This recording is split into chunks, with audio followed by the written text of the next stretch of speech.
I might lose my farm because of the government. Oh no. Who's to blame? So they had a program out there called the EQIP program to better conserve farmland for agricultural use. We got a contract with them for $240,000, and we have bought different types of material. We've gotten paid out on some of it, but I now have $80,000 worth of material on me today and said, hey, I know we have this signed contract. We're not going to pay out on it. I'm still waiting for you to say who's to blame. And unless they lift this pause on payment, I'm going to lose this farm. The reason that they're not able to hold up the contract is our EQIP program is funded by the Inflation Reduction Act. Because of the executive orders. Whose executive order did this? There's a pause or a freeze on the funding through the Inflation Reduction Act, and they're not able to pay out on the stuff that we completed or anything going forward. Multiple farms are going to sink if we don't get traction on this and get those funds unfrozen. It is weird how you never say who's to blame. But considering the EQIP program was part of the Inflation Reduction Act, and that was brought to us by Biden, and now it's been halted by someone who said throughout the campaign that they wanted to terminate the IRA, I think it's important you say who fucking did it, because there is one specific administration who's trying to screw you out of that money. And newsflash, it's not the last one. And while of course I don't know exactly who you voted for, the fact that you don't actually say who's to blame for this says a lot. And I don't want anyone to lose their livelihood. That's why we've tried to warn you over and over and over again that this is exactly what would happen. Oh, and it might surprise you to know that it's not that they don't have the money to pay you. They just don't want you to have it. Meet Skylar Holden, a Missouri cattle farmer who thought his $240,000 contract with the USDA was a done deal. But guess what? Trump and his billionaire buddies, including Elon Musk, are gutting key provisions of Biden's Inflation Reduction Act, and now Skylar's funding is frozen. I wanted to start off by saying I did vote for Donald Trump. We are possibly going to lose our farm if NRCS doesn't hold up their contract with us on the EQIP program. So the reason that they're not able to hold up the contract is our EQIP program, which is cost sharing on fences, waters, a well, and some seedings, was funded by the Inflation Reduction Act. Because of the executive orders, there's a pause or a freeze on the funding through the Inflation Reduction Act, and they're not able to pay out on the stuff that we completed or anything going forward. I'm not the only one this is affecting. So there are other farmers in the comments saying that they're in the same boat that I'm in because they signed these contracts, and the contracts, so whenever I looked into the contract, I made sure that that funding was set aside. It wasn't funding that, oh, we hope it's there whenever it's done. I made sure that that funding was set aside so that way before I made these business decisions, I knew that funding was there per contract. So they're backing out on the contract because they don't have the funding. They can't release the funds. Holden already paid for materials, labor. He's out thousands. And now he's panicking. He says he might lose his farm if the government doesn't follow through. But wait. Wasn't Trump supposed to be the farmer's best friend? Also, everybody says in the comments, Project 2025, didn't you read that? That's his platform. Hey, Skylar, my name's Will Westmoreland, and I'm a farmer down in Southwest Missouri. And I just wanted to reach out to you and tell you that I am not an FAFO kind of guy. We probably disagree with each other on everything political, but there's a very specific reason why people are getting upset with you, and I wanted to explain that to you if you'd be willing to listen to an older guy kind of walk you through the process. Now, I'm not an FAFO guy because I know what's going to happen to poor people, the elderly, children, single moms, and over 250 million people every night around the world that go to bed hungry if the American farmer and rancher is run out of business because of Trump's policies. And that's what I want to explain to you tonight if you'll listen to me. I also wanted to let you know I sent you a private message. And if you ever want to get on the phone and you want to talk about the issues that Trump is forwarding that are bad for agriculture, I'd be willing to do that, and I'd be willing to listen to your arguments as well. I also want to let you know that I've been a political consultant for over 30 years. I want to be right up front about that. I do that in addition to farming. And I want you to know a lot of younger people don't know, and I don't mean that in a condescending way, but more of an educational way. A lot of younger people don't know that right-wing talk radio and news, the pundits, the talking heads, and right-wing talk radio, etc., have been working for over 40 years to develop in rural people exactly the kinds of ideas that you have in your head, that all politicians are crooks, that they're all the same, that you can't trust traditional media, that anything you hear that comes out of Washington, D.C. or New York or the New York Times or CBS News, that it's all a lie. And they did this on purpose, and they started with Ronald Reagan. We used to have what's called a fairness doctrine in this country, where if you were a radio station or a television station and you were using the public airwaves to present a message, we had a fairness doctrine where you were required by law to share the other side of the story. And President Ronald Reagan, who was president when I was in high school and a little bit younger than that, had the fairness doctrine eliminated. He had it taken out of the books. And there was a specific reason for that. It was designed so that organizations like Fox News and right-wing talk radio could start spreading the lie that all mainstream media was bad. Now, this was during the time of Walter Cronkite and Dan Rather, all the other news heads that we had out there that were highly respected. But it was a strategy to make it so that the airwaves no longer had to present an unbiased case. And then these right-wing media sources like Rush Limbaugh and Fox News, etc., began pouring it on to rural America. You can't trust politicians. You can't trust the news. And what they did is they focused on destroying the trust in these institutions so that they could replace it with another institution. And they did that. They replaced it with Fox News. They replaced it with right-wing talk radio. And I can't tell you how many times when I was growing up, when I was your age, I'd walk into a job site or be on a farm and I would hear right-wing talk radio blaring on the radio all day long. And then after they had destroyed our faith in media institutions in rural America, they then turned their guns toward the government itself. And they began building in us a distrust of government organizations. And Skylar, here's the facts, okay? You can look this up on your own, but these are the facts. Rural America uses more welfare than the blue cities do. Rural America needs more help feeding our children.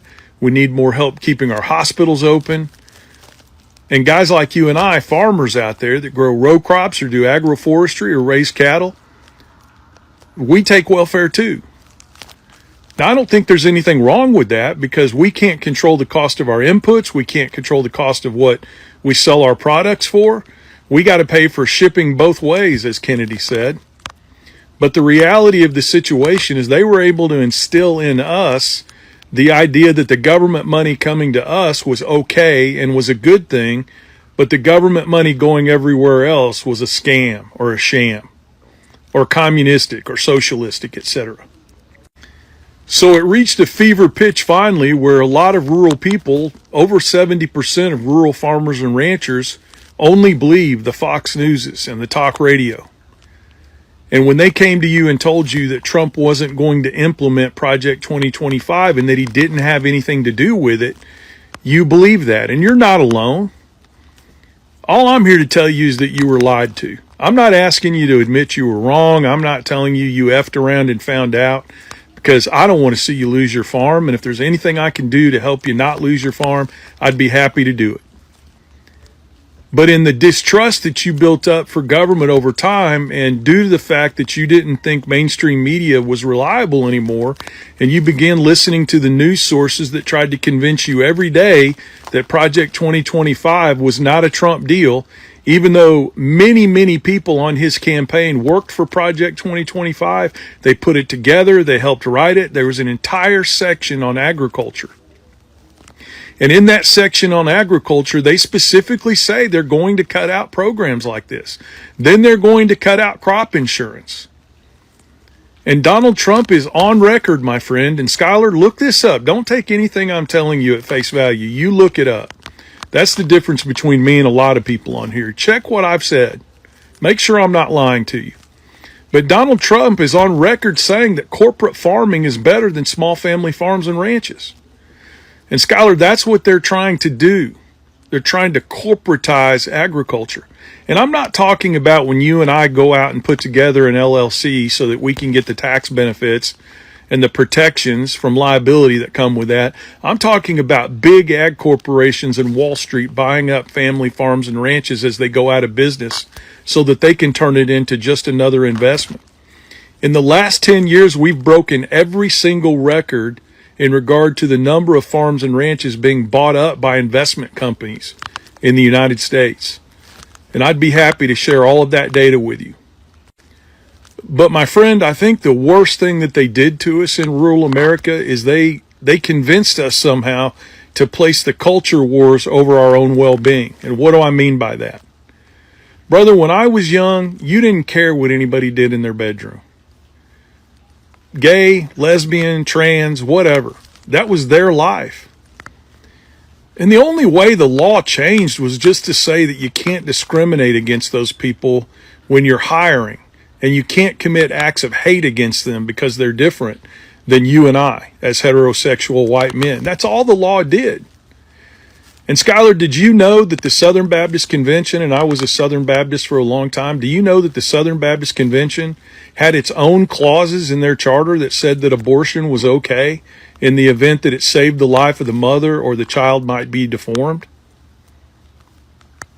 But it was political hacks in the religious Christian movement that came in and politicized the abortion topic in order to get folks like you and I in rural America to turn against it. So I'm not here to tell you FAFO, brother. I know how hard you work every day, and I know what you're trying to do for your family because I'm doing the same thing. And you may listen to what I have to say, and you may just think this is the most ridiculous thing I've ever heard. But I hope you'll listen to it with an open mind, and I hope you'll double check and research what I've told you. Because the truth of the matter is we've been lied to. So at this stage, I'm not even asking you to say you were wrong. I'm just asking you to admit that you were lied to. Trump was forwarding Project 2025. He just hired the guy to oversee cost and contracts in the federal government that wrote Project 2025. We were lied to, my friend. And nobody's going to judge you if you just admit that you were lied to and you made decisions based on the fact that you thought these contracts were going to be kept and that you were lied to. And then the next step is get involved with us to fight back. It doesn't make you a Democrat. It doesn't make you a turncoat. It just means you see wrong when it occurs and you fight back against it. Anyway, I hope that makes sense and have a great day. This is what happens when you buy into the billionaire fantasy. They promise you prosperity, then pull the rug out from under you. And people warned him. Millions saw it coming. But Skylar, he didn't want to hear it. Now, he's getting a front row seat to the reality of Trump's policies. I just saw a video of a farmer who's about to lose his farm because of the cuts Donald Trump did. He's going to lose his farm. So they asked him, why did he vote for Donald Trump? This man say he voted for Donald Trump because the left was calling him stupid. So he went in that booth and voted for Trump because people like me was calling him stupid. So you tell me, Mr. Farmer, who the stupid one? Who the stupid one? Because you finna lose your farm because you didn't care about what he was going to do to your farm. You worried about the left calling you stupid. So who the stupid one? Who is the fucking stupid one?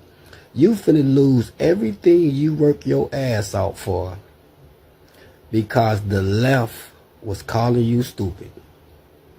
Now that's some stupid shit right there. Did y'all see that farmer that voted for Trump that's now about to lose his farm because of Trump? Even though Kamala was the one who passed the bill to give him the money that he needed for his farm in the first place. Now he's on TikTok begging for us to help him keep his farm, and he's going to say, oh, it's not supposed to be an us versus us. It's supposed to be us versus them. Us. Then he going to say, oh, it's corrupted on both sides of the aisle. It's all about money. So you thought the felon who was impeached was in the pockets of billionaires, had dozens of cases out against him. You thought he was the less corrupt option to go with over the woman who worked in all three branches of the government, spent her entire life being a civil servant, and passed the specific bill that gave you the loan that you needed for your farm, that the administration you voted for has just signed an executive order to undo. Oh, all I have for you, sir, are concepts of sympathy. I have concepts of thoughts and prayers. Do I have them actually? No. I won't be holding up the prayer line for you. Why would I do that? No, I'm not helping. No. And what's so funny is there's probably a bunch of farmers that voted for Trump that are now about to lose their farms because of him. Y'all thought he cared about y'all. Just because y'all share the same, he don't. Because not only do you have to be YT for him to actually give a fuck about you, you also have to be rich. That's the point y'all are missing. Y'all not rich. Y'all are working people. He's not for y'all. I might lose my farm because of the government. I got in bed with the government. And why is that? Come on, go further now. Why is that? Go watch this video. Then go read about Project 2025, which we told you guys to do. Everything that's happening to him right now was in Project 2025. Go watch his full video. Gutting USAID is going to kill farmers. It was right there! It was right there!